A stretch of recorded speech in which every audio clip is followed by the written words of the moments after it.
À quel point le sommeil va impacter le métabolisme.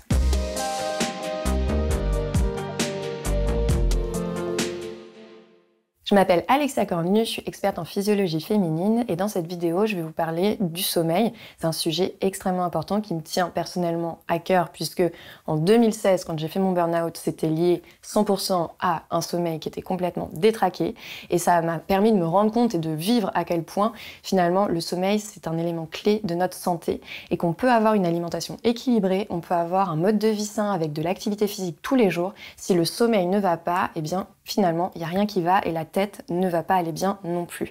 Alors, comment faire déjà pour pouvoir améliorer la qualité de ce sommeil? Ce qui est important, c'est de comprendre que le sommeil, ça va être 3 facteurs. Il va y avoir à la fois la quantité, il va y avoir la qualité et il va y avoir la régularité. Et ces 3 points sont essentiels pour avoir une bonne qualité de récupération. Donc, pour ce qui est de la quantité, on va recommander entre 7 et 9 heures de sommeil par jour. Ça varie à la fois en fonction des personnes, mais ça varie aussi pour une même personne en fonction des moments de sa vie. Donc à l'adolescence, souvent, on a besoin de beaucoup plus de récupération et à l'inverse, quand on vieillit, le métabolisme diminue et donc il y a besoin également de moins de sommeil. À savoir que finalement, votre corps fonctionne un petit peu comme les 2 faces d'une même pièce. Vous avez la face jour et la face nuit. Et la façon dont votre corps fonctionne à l'intérieur pendant la journée est totalement différente de comment votre corps fonctionne à l'intérieur pendant la nuit.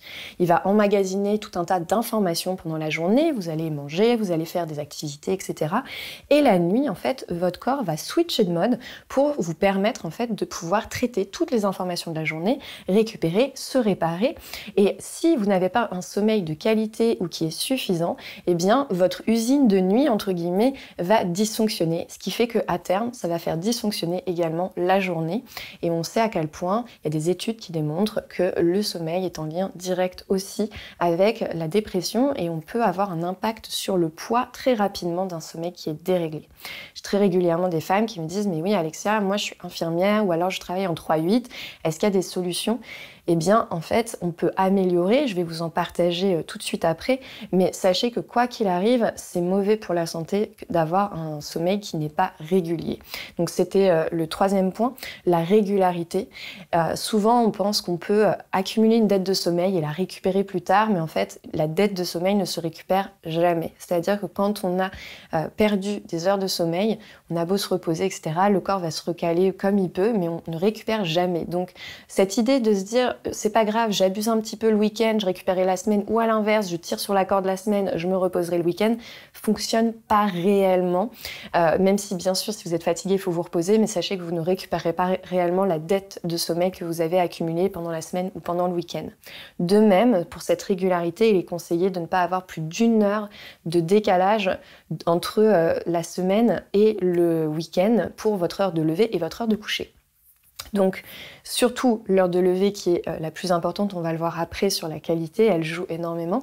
Et donc, ça veut dire que si vous vous levez finalement à 6 heures tous les jours de la semaine, vous ne devez pas se lever trop après 7 heures le week-end. Et donc, je sais que ça peut forcément faire bondir quand je dis ça et de se dire « mais non, mais moi le week-end, je vais dormir, etc. » Mais sachez que par rapport à votre horloge interne, les études qui ont été faites sur l'importance de la régularité montrent qu'au final, c'est plus intéressant de garder à peu près la même heure de lever tous les jours.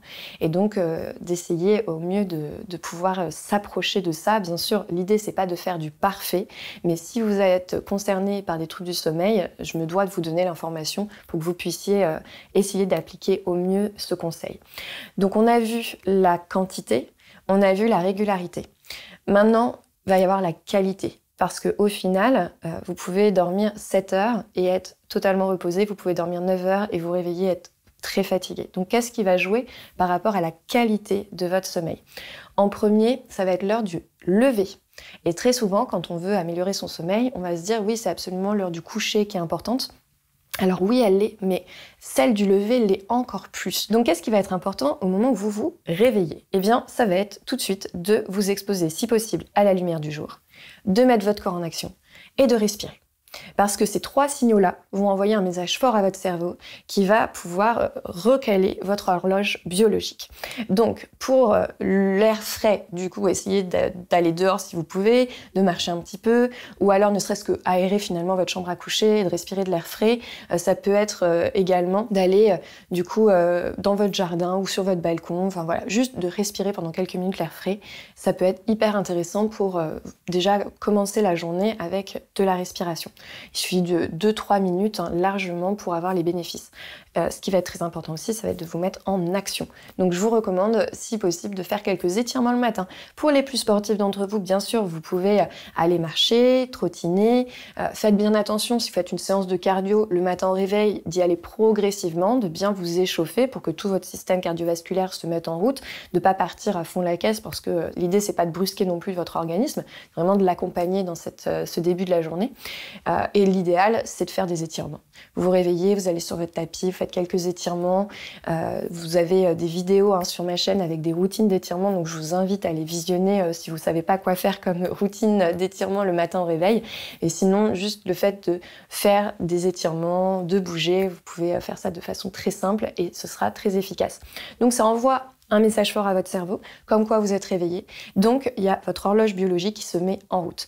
Et ça, c'est important parce que ça va jouer sur votre capacité à vous endormir le soir et sur la qualité de votre sommeil pour la nuit suivante. Donc, ne pas faire ce que beaucoup de personnes malheureusement font, c'est-à-dire le snooze. C'est que quand on réactive son réveil plusieurs fois, le réveil sonne et puis on dit non, je le repousse de 5 minutes. En fait, le problème quand on fait ça, c'est qu'au final, on reste un petit peu dans un état d'endormissement. On n'est plus en train de dormir, mais on n'est pas réveillé non plus.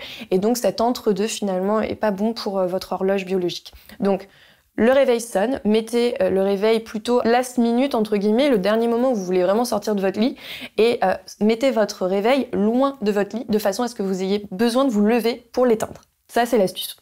Ensuite, ce que je vous recommande, c'est de garder votre téléphone en dehors de la chambre à coucher, ou si vous avez vraiment besoin de l'avoir dans la chambre à coucher pour, je sais pas, des appels d'urgence, etc. Pour certaines personnes, par exemple, qui travaillent aux urgences, où c'est vraiment une question de vie ou de mort, vous pouvez garder votre téléphone, mais essayez de ne pas l'avoir à portée de main, de façon à ce que vous ne soyez pas tenté de l'attraper si vous vous réveillez. Il y a 2 choses importantes par rapport au téléphone. Déjà, il y a la lumière bleue qui va exciter le cerveau et donc qui va avoir un effet d'excitation en fait au niveau des neurones qui est contrairement opposé à ce qu'on recherche pour avoir un sommeil en fait de bonne qualité. Donc, évitez les écrans. On essaye de poser le téléphone, si possible, 1 heure avant d'aller se coucher, pour en fait avoir la dernière heure avant d'aller vous coucher sans lumière bleue, sans avoir du coup cet effet excitant pour le cerveau. Donc ça peut être intéressant du coup de poser votre téléphone sur une table basse ou à l'opposé de votre chambre à coucher, ou éventuellement en dehors de votre chambre à coucher, c'est encore mieux. Et puis, c'est aussi bien pour les personnes qui se réveillent la nuit, qui des fois, en fait, pendant les réveils nocturnes, vont regarder l'heure, par réflexe au final, sauf qu'en fait on regarde l'heure et après on commence à cogiter. Parce qu'on se dit, ah mince, il est à l'heure. Donc on fait les calculs, il me reste tant d'heures de sommeil. Mince, et si je me rendors pas, et ceci, et cela. Et en fait on cogite, et finalement on ne se rendort pas. Donc faites bien attention à ça.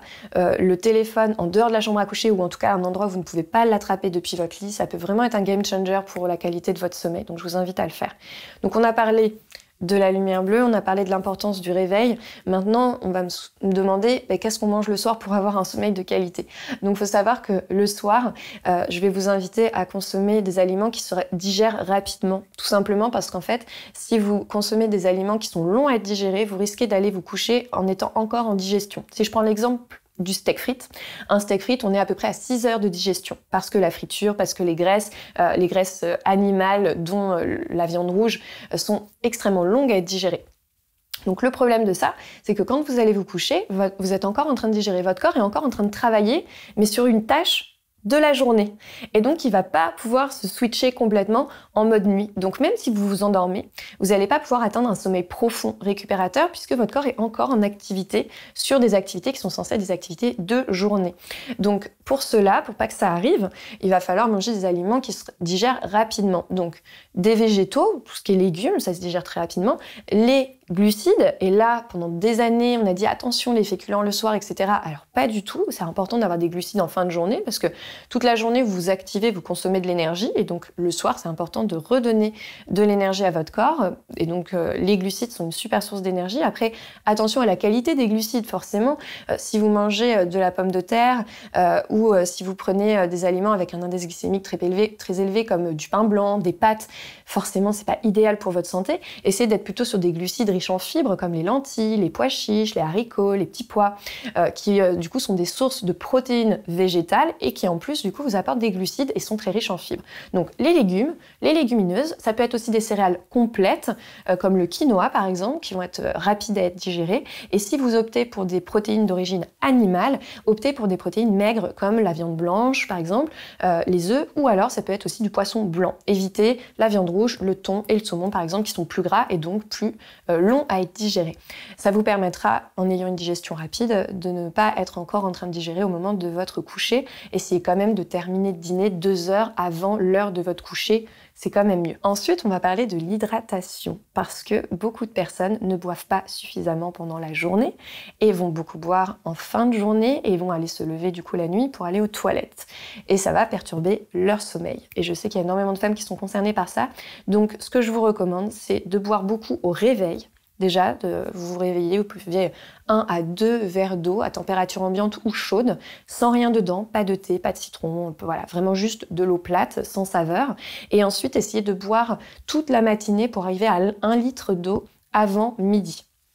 Ensuite, on essaye d'être à au moins un demi-litre avant 17h.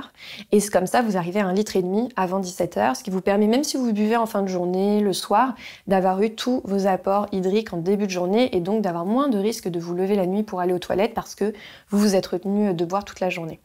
Je vous parlerai dans une autre vidéo de l'importance de s'hydrater aussi pour votre niveau d'énergie, pour la perte de poids, pour la rétention d'eau, pour les ballonnements, mais également de l'importance de ne pas avoir peur d'aller aux toilettes en journée et j'aurai des astuces à vous partager par rapport à ça également. Et du coup, en parlant d'hydratation, bon, vous avez compris que l'eau est extrêmement importante. Ça n'empêche pas que vous pouvez quand même boire d'autres boissons pendant votre journée, mais essayez d'avoir 1,5 litre d'eau par jour.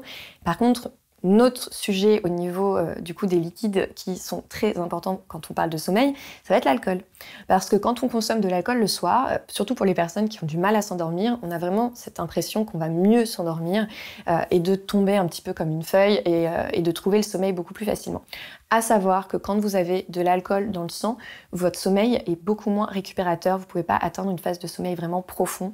Et donc, au final, oui, vous vous endormez plus rapidement, vous avez l'impression que vous allez mieux dormir, mais en fait, le matin, vous êtes tout autant, voire plus fatigué parce que vous n'avez pas atteint une phase de sommeil profond. Donc, on voit là à quel point finalement l'alcool illustre parfaitement ce décalage entre la qualité et la quantité de votre sommeil. Parce que vous pouvez avoir une grande quantité parce que, par exemple, vous avez bu 3-4 verres d'alcool le soir et finalement, le lendemain, vous vous réveillez et vous n'êtes pas bien du tout et vous n'êtes pas reposé, vous n'avez pas bien dormi parce que finalement, même si vous avez eu beaucoup de temps de sommeil, la qualité n'y était pas puisque l'alcool perturbe la qualité du sommeil. Donc faites bien attention, c'est un faux ami pour le sommeil, l'alcool. Mais on revient à notre sujet qui est le sommeil. Donc on a vu l'importance de l'alimentation, de l'hydratation, on a vu l'importance de se détacher des écrans bleus, on a vu l'importance de l'activité physique, de préférence en début de journée quand on a des troubles du sommeil. Maintenant, pour les personnes qui font des activités physiques en fin de journée, sachez que si c'est des activités douces, il y a peu de risques que ça perturbe votre sommeil. Maintenant, si vous faites des activités très cardio après 18h et que vous êtes sensible à l'endorphine, vous pouvez avoir des difficultés à vous endormir à cause de ça. Si c'est votre cas et que le sommeil est un vrai sujet pour vous, je vous recommande de mettre plutôt les activités du coup cardio le week-end, pendant la journée, et d'essayer pendant la semaine d'être plutôt sur des activités douces qui vont du coup sécréter moins d'endorphines et donc être moins gênants pour vous endormir le soir. Maintenant, sachez que tout le monde n'est pas sensible aux endorphines et si vous faites du cardio le soir et que vous n'avez aucun problème à vous endormir, ne changez rien, d'accord? C'est important aussi de le noter. Voilà pour l'activité physique. Autre chose dont je voulais vous parler, qui a un lien avec le sommeil et qui est aussi extrêmement important, ça va être la température. La température corporelle, mais la température aussi de votre pièce à coucher. Pour ce qui est de la température corporelle. Évitez de prendre une douche très froide ou très chaude juste avant d'aller vous coucher parce que vous allez transpirer. Soit si vous prenez un bain par exemple chaud avant d'aller vous coucher, vous savez que quand vous sortez du bain pendant quelques minutes, vous êtes encore en train de transpirer, ça fait monter la température corporelle. Si vous prenez une douche très très froide le soir, même chose, en réaction, votre corps va se réchauffer. On veut plutôt que le corps se refroidisse en fin de journée. Donc on va garder à la fois la température de la chambre à coucher plutôt aux alentours de 19 degrés et puis on va essayer aussi au niveau du corps petit à petit de faire des activités plus lentes, plus douces, de façon à ce que le corps se refroidisse tranquillement. C'est vraiment un processus très naturel. De même, pour que ce processus ait lieu et que les sécrétions de mélatonine se fassent facilement, je vous invite à baisser la luminosité de votre pièce principale ou de la pièce dans laquelle vous êtes en fin de journée, de plutôt mettre des bougies ou alors des petites lampes d'appoint plutôt que de garder des néons ou des lampes extrêmement lumineuses qui du coup vont empêcher cette sécrétion naturelle de mélatonine. Et enfin, le dernier sujet qui me tient à cœur de parler pour le sommeil, j'insiste, je finis là-dessus, mais c'est extrêmement important, ça va être finalement l'impact de l'anxiété sur le sommeil. On sait que le sommeil peut être perturbé à différentes phases de la vie, à la périménopause en particulier, également à l'adolescence, parce qu'il y a des changements hormonaux et que oui, les changements hormonaux affectent bien sûr la qualité du sommeil, mais à savoir que l'anxiété et le stress sont extrêmement délétères pour ça, et que même si vous êtes sur une phase de transition hormonale, le fait de mieux gérer votre stress et votre anxiété peut du coup vous aider à avoir un sommeil plus récupérateur et de meilleure qualité. Donc mes conseils pour ça, si vous êtes stressé, angoissé et que vous vous réveillez par exemple la nuit et que vous commencez à cogiter et que ça vous empêche de vous rendormir, ça va être d'avoir un petit cahier d'écriture que vous gardez sur votre table de chevet, et vu que vous avez lâché votre téléphone 1 heure avant d'aller vous coucher, vous pouvez utiliser cette heure pour vous créer déjà un rituel bien-être dans votre salle de bain avec par exemple de l'automassage, des soins pour le visage, faire une petite routine que ce soit pour votre peau, pour vos cheveux, en tout cas une routine qui vous fait du bien. Et puis ensuite je vous invite à écrire en fait, à prendre le temps de prendre un cahier et de noter sur ce cahier finalement comment est-ce que vous vous sentez, comment s'est passée votre journée. Si vous avez tendance à voir le verre d'eau à moitié vide, eh bien forcez-vous à trouver quels sont les éléments positifs qui se sont passés pendant votre journée. Si à l'inverse, vous avez besoin de laisser sur le journal des éléments difficiles que vous avez traversés pendant la journée, que ça vous fait du bien d'écrire ça pour les laisser là et ne pas les garder avec vous, eh bien n'hésitez pas à le faire. Ce qui est important avec l'écriture, c'est de trouver ce qui vous fait le plus de bien. Mais sachez que c'est un outil qui est très puissant, qui peut vous permettre finalement de mettre toutes les tâches à faire le lendemain, toute votre to-do list, tout ce qui vous pollue un petit peu au niveau de votre charge mentale, etc., de tout mettre sur un papier, à l'écrit. Ça vous permet de vous soulager de ça. Ce qui fait que quand vous vous couchez, vous avez l'esprit plus libre et que vous n'allez pas 1 heure après vous réveiller en mince, j'ai oublié de faire ça, ou ah tiens, il y a encore tel rendez-vous à prendre demain, ou alors si vous vous réveillez en plein milieu de la nuit, de commencer à cogiter à ah, il y a eu telle discussion aujourd'hui au travail, ça m'a embêté parce que ceci ou cela. Donc vraiment, je vous invite à le faire avec beaucoup de bienveillance envers vous-même, de noter tout ce qui peut vous faire du bien sur un cahier à côté de votre lit, et donc de laisser ça là pour pouvoir être beaucoup plus légère et avoir l'esprit beaucoup plus tranquille pour votre nuit et éviter de vous réveiller. Voilà, j'espère que tous ces conseils autour du sommeil vous aideront. Si vous avez envie de les reprendre et de les voir un petit peu plus en détail, sachez que j'ai créé un petit protocole de sommeil qui est gratuit, que vous pouvez télécharger en cliquant sur le lien de cette vidéo. Ce protocole sommeil revient sur tous les points que j'ai abordés, va un petit peu plus en détail, donne des exemples également de comment pouvoir retrouver un sommeil de qualité. Et n'oubliez pas les 3 éléments importants, hein, la qualité, la quantité et la régularité pour avoir un sommeil optimal et une bonne récupération. Je vous retrouve très bientôt dans une prochaine vidéo.